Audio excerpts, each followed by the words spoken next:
Wala.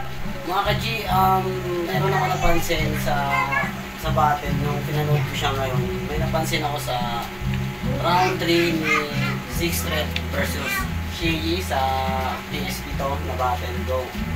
Meron ako napansin sa verse sa round 3 niya. So, samahan niyo ako kung tama pa o mali. Yung sinabi ni Shiggy dito sa round 3 na to about sa Tunggalo Records. I-respect sa Tunggalo pero parang yun. Panorin natin sabay-sabay.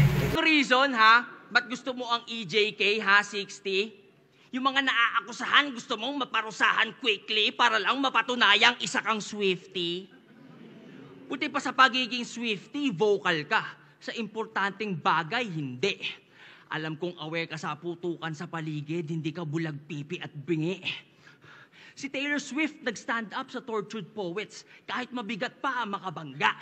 Tapos itong battle rapper sa importanteng battles di makapagsalita. Nung na-expose kayo, pinadelete nyo yung video. Bakit? Nung katotohanan, di nyo kaya tanggapin? Alam mo bang dahil doon ang naging dating yung art form madali lang manipulahin? Napupolitika na rin? Ano yon? Mula ngayon, lahat ng labang may nabanggit na di nyo trip, papadelete nyo na rin? Ikaw naman walang imik na ating mong palampasin na yung boses ng sining ay kanilang tanggalin. Yung sining na nagbigay sa'yo ng boses, hinahayaan mo ganyanin!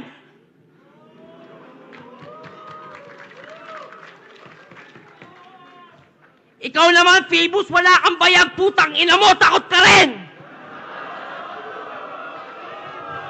Yung ginawa mo kay Zaki, mali, walang maling ginawa si Zaki kahit balik ta rin. Ganito ang bunga pag walang pagmamahal at puro lang pera ang tinanim, kaibigang. Kaibigang kita, kaya kita nire-real talk. Bagay na di mo kayang gawin! Saan ka ba natakot, Phoebus, ha? Sa Babala Part 2? Alam mo kung ano nagra-rhyme?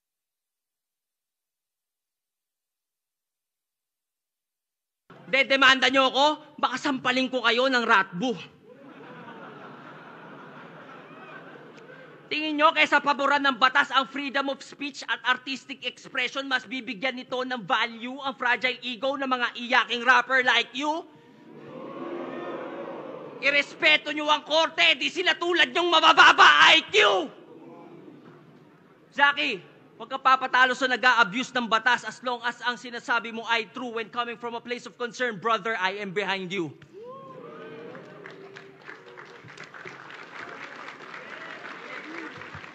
Ngayon, alam ko na. But... Radyo, pinagtatanggol niya lang yung kultura, pinagtatanggol niya lang. Kasi, sa pagkakaintindi ko dito, parang di yata may paglaban ni Sir Phoebus yung pag-upload ng video kung related about sa Tunggalo. I-respect naman sa King AA, kaso talagang sa point na to, kung ako tatanungin, may tama dito si Shay.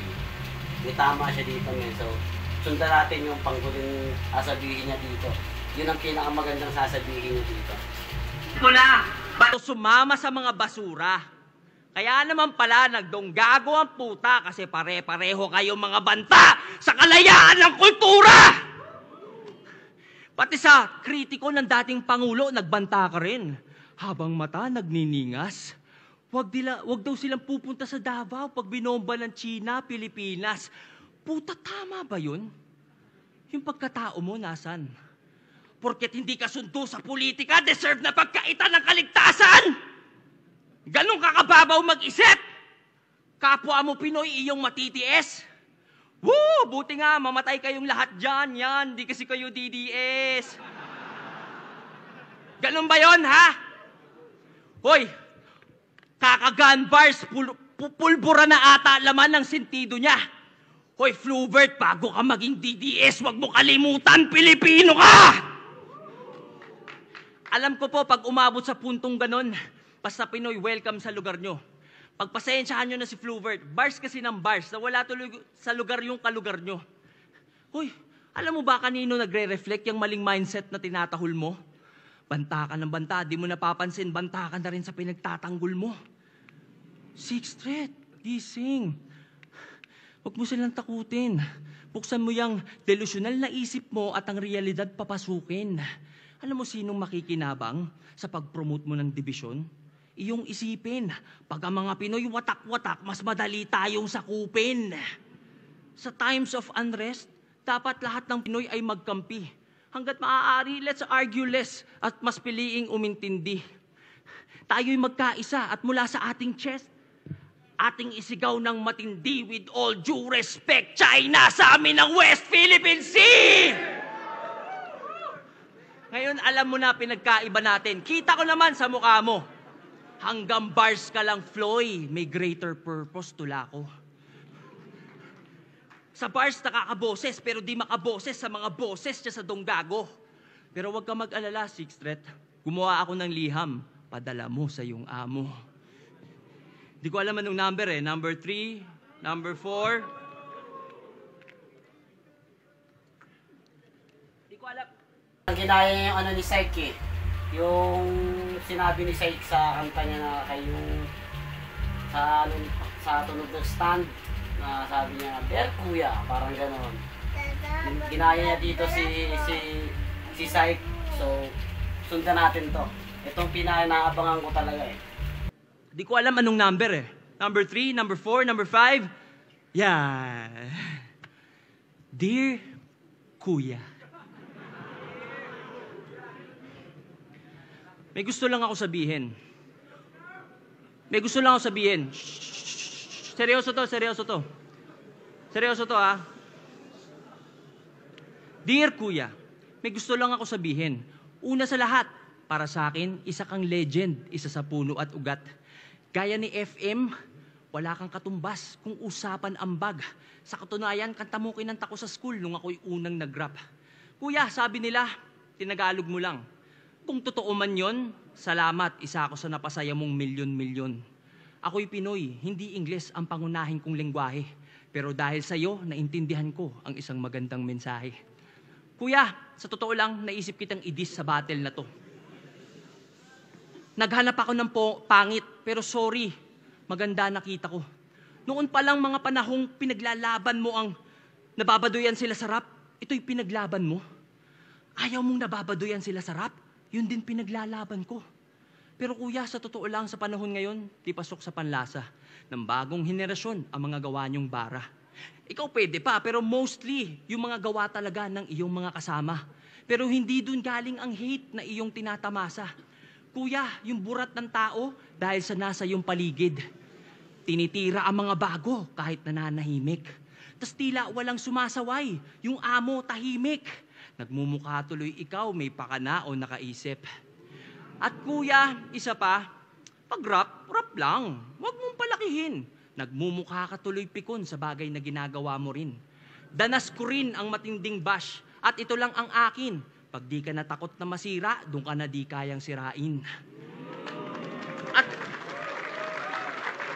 At sa mga matatanda, sa matatanda na kasama ni Kuya, gusto niyo yung benefits ng pagiging nauna? Gampanan niyo muna responsibilities, mga idol. Di kayo kinikilala, makipagkilala kayo ng walang bit-bit na rifle. Kayo yung nakakatanda. Dapat mauna kayo maging humble.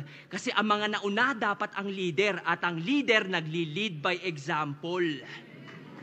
Kuya, alam ko, respeto lang ang iyong gusto. Ang solusyon ko dyan, ito, sagutin mo tanong ko. Sa 14 years ng battle rap, papaflip top o sunugan, kahit isang beses nagpunta ka na ba? Nanood ka na ba sa mga bago sa iba't ibang kampo para suportahan sila? Kaso kuya, ang mas gusto mo ata ay magkulong lang sa grupo mo palagi. Eh kung hindi ka ramdam ng buong kaharian, paano ka kikilalanin bilang hari?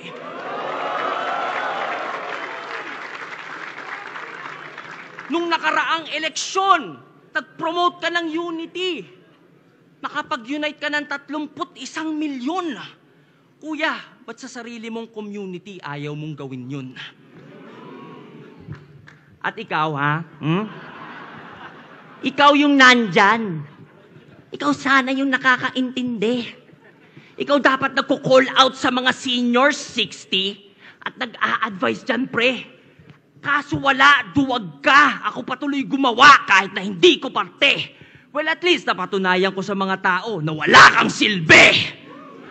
At sa PS, sa mga di makaintindi, mga mandidis yan sigurado.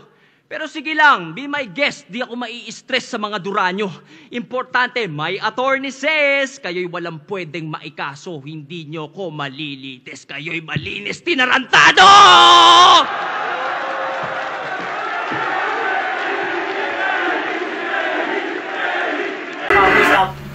Yun, i-upload ko to. Comment kayo kung tama o mali.